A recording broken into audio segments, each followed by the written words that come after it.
All right, last lecture of the semester. Oh man, sad face. That's okay. I hope you guys enjoyed the time. Let's finish it off strong. Oop, through my through my pencil.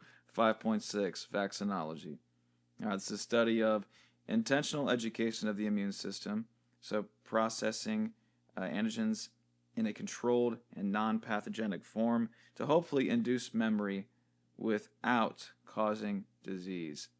So trying to, game the system, less risk with high reward.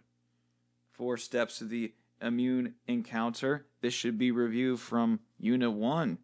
Recognition by the APCs. They detect, internalize the antigen. Then we present, process the peptides, displaying them on MHC to naive T cells and B cells. Response is the activation of those specific adaptive immune cells to then mount a powerful immune response against their specific target. And then a subpopulation of these activated adaptive cells will go on to become memory cells, long-lived T and B cells capable of immediate response upon any potential re-exposure. Okay, so big time review of the core of the immune response, which I guess is fitting to cap off the class with. Now, why do I have this big cow vaccine needle? It's kind of strange looking, but let's talk about that. So some of the history I think is really cool and important. Edward Jenner is credited with the discovery of just vaccine, like the concept of inoculation. Or I guess there's probably some earlier examples of that, maybe in other regions, but let's just talk about Edward Jenner. So he noticed that on milkmaids that were exposed to cowpox, which is just like pustules on udders, they did not get smallpox. And back in the 1700s, smallpox was absolutely everywhere. Like, absolutely everywhere. So, a pretty brilliant connecting the dots by Jenner. So that's where vaccination comes from, vacca being Latin for cow.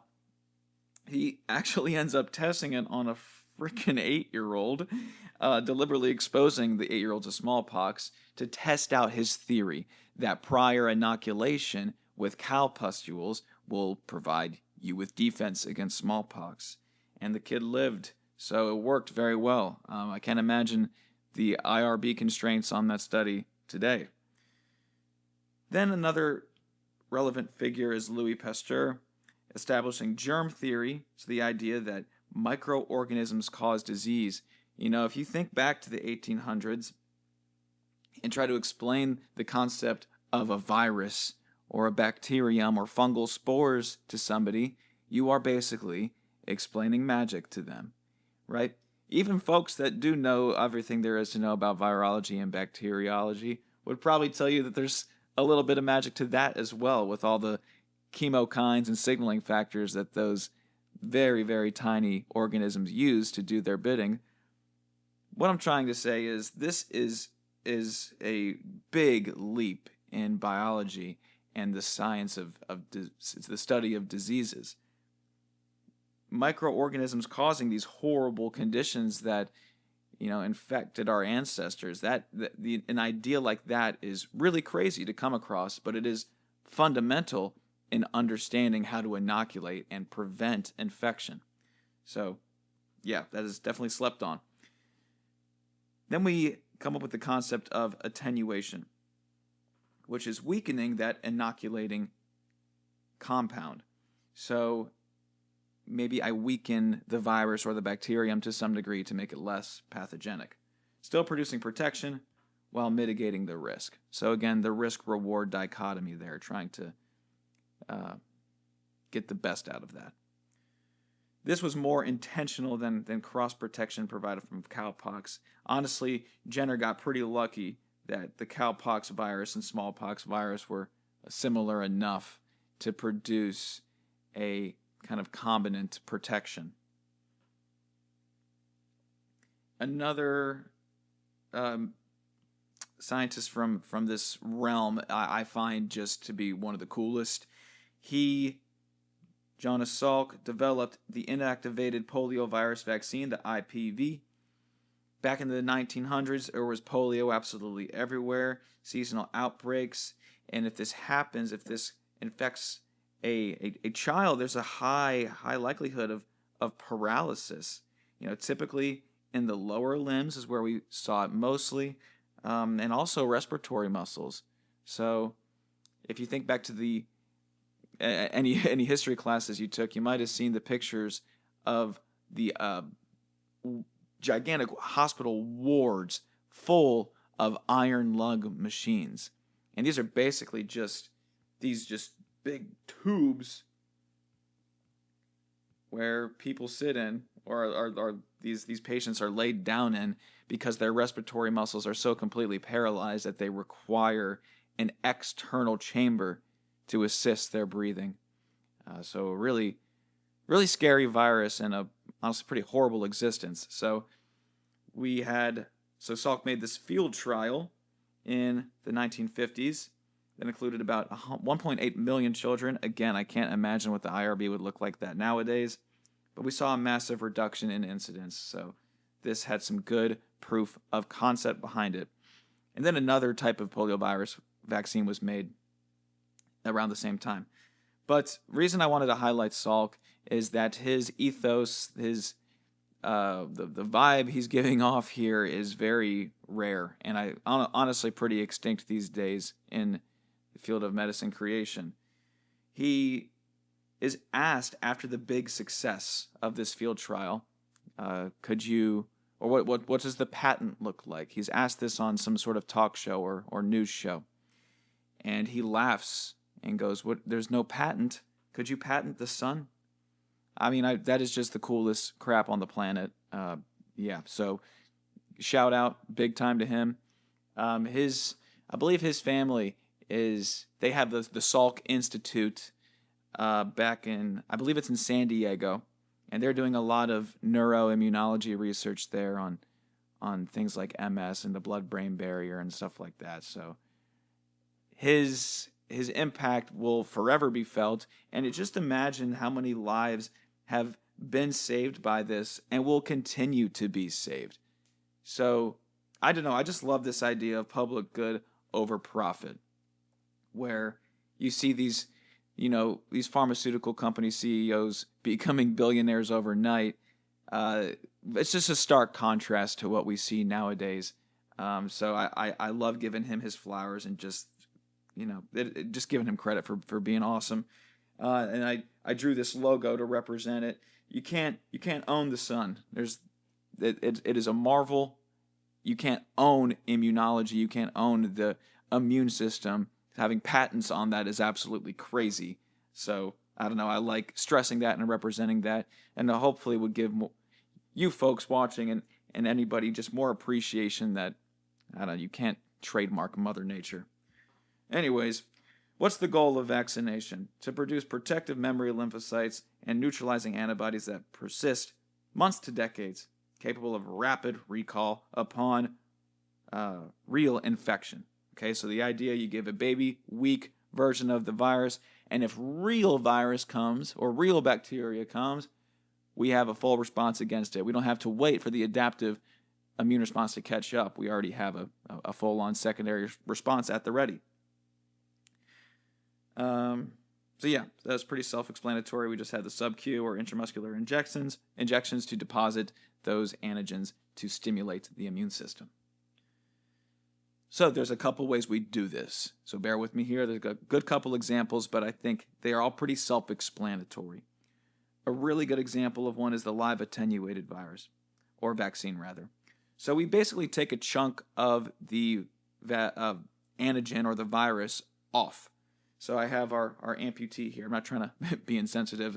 We take a chunk of the entire organism away, and that will have an effect. It will decrease the capability of that virus. So it maybe loses a leg. It has less agility, less mobility now, less capability for virulence, for spreading.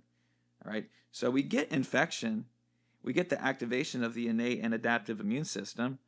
but it's now capable of much less replication, which means we'll see much less symptoms. Okay, so for dangerous viruses or for things that you really don't want to have symptoms, this is important to have.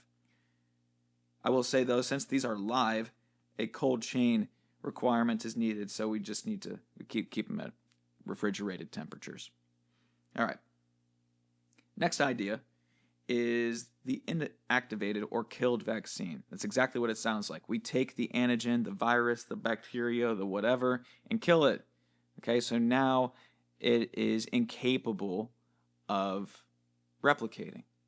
However, the things that make up that antigen are still present, right? So even like, all right, I'm an anatomist. I do a lot of dissection. The skin, the bone, the blood is still kind of there and around, but there's no real chemistry going on because equilibrium has been reached, death has occurred. So that's the same deal. We still see the bits and pieces, but there's just no chance of virulence. Now, there's a flip side to that. Because I can't spread, I'm not causing inflammation, I'm not activating nearly as many immune cells. Well, that means I'm going to have less of a robust response. So we can't game that risk-reward system that well, right? You need to risk a little bit because you need to alert your immune cells that something's going on. So these don't do that as well. So those are typically paired with boosters to kind of embolden and ballast the immune response because in this case it's not going to be as strong. All right, then we have the subunit, recombinant, and conjugate vaccines. These are all kind of in the same family. They just contain selected fragments rather than the whole organism. Okay, and we do that for a couple of reasons, and these explain each. So the polysaccharide vaccines, these were really, they're a bit older now, but we figured out that a lot of bacteria like to use a polysaccharide capsule to defend against innate immunity. So if we utilize that, then now we have a vaccine that's capable of tagging any bacteria that uses this defense mechanism. So now you have a target against more than one bacteria just from one shot. So that's pretty cool. However, this is not something we talked about, so I'm not going to stress this, but polysaccharide capsules produce a T cell independent reaction, which is not as strong. Okay, so that leaves us wanting, and I'll come back to that in a moment. You can also have recombinant vaccines. So this is an antigen produced by inserting pathogen genes into a yeast or bacterial vector. This is similar to the viral vector vaccine that we'll see shortly, but yeast or these bacteria are not pathogenic, or our body deals with them.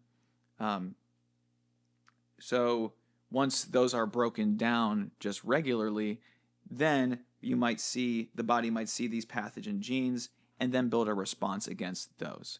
Or maybe the bacteria that are usually non-pathogenic will express those pathogen genes, and then we get a response against those markers. All right. The conjugate vaccine was the way to fix the subunit vaccine. So because we only get a T cell independent response from the bacterial capsules, again, don't stress about this. I'm just giving context. If we conjugate, if we add a protein onto polysaccharides, another example of me not being able to spell. One more. Here we go. That increases the likelihood that a T cell will recognize this antigen as well, and then we get a full response. Remember, our T cells bind peptides solely, so if the thing is only a sugar, i.e. a saccharide, or in this case a polysaccharide, T cell is not going to be able to bind it. So if we combine the macromolecules, then our T cells are more likely to get recruited and we have a more powerful powerful response. Okay.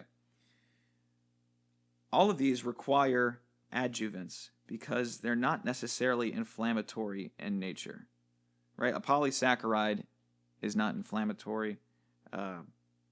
Yeast in and of itself is not inflammatory. So we need ways to alert my immune system that, hey, this thing that I'm injecting is not me and it's a problem. So that is what adjuvants are for. They stimulate the immune system when things are devoid of PAMPs. So they add PAMPs into the system. So this is definitely I guess, where some controversial stuff pops up, because adjuvants, one of the common ones I believe is an aluminum oxide.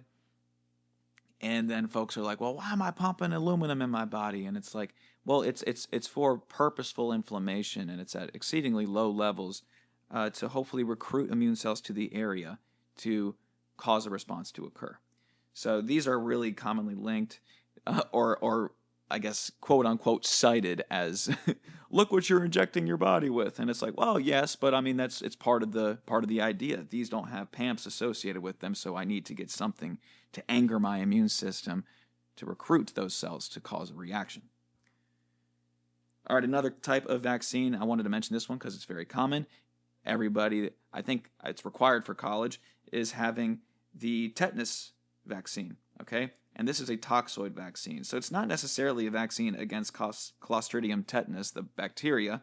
It's more so against tetanospasmin, which is the toxin produced by the bacteria.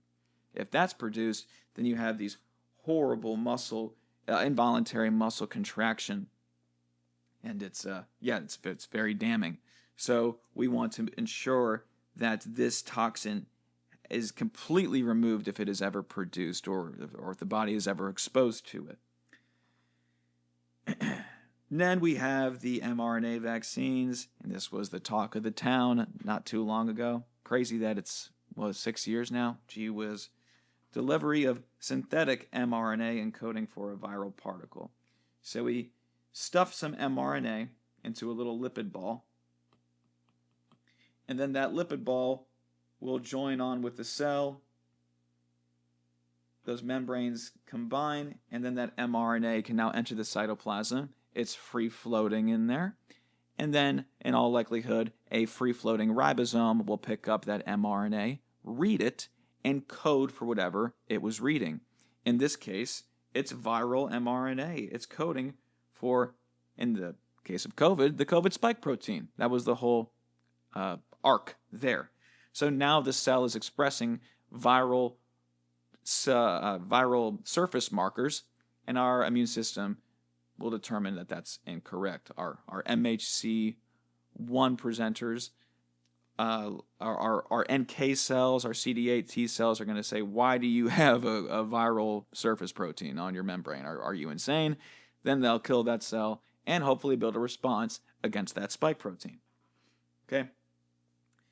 These also are cold chain required, so keeping them at refrigerated temps. Viral vectors are another really common example. So we use a weak or non-pathogenic virus, and then we just stuff pathogenic DNA within, or RNA within that weak virus, and then we get a immune response against anything that was in there that was delivered. Okay. So really helpful. The common use was the adenovirus, because that's not nearly as pathogenic as most other viruses that we deal with. So it induces a strong, lasting cytotoxic antibody response to whatever the adenovirus delivered into the immune system. I will say, though, the caveat is folks actually started building a really efficient response to adenoviruses, since they're really common and easy to thwart.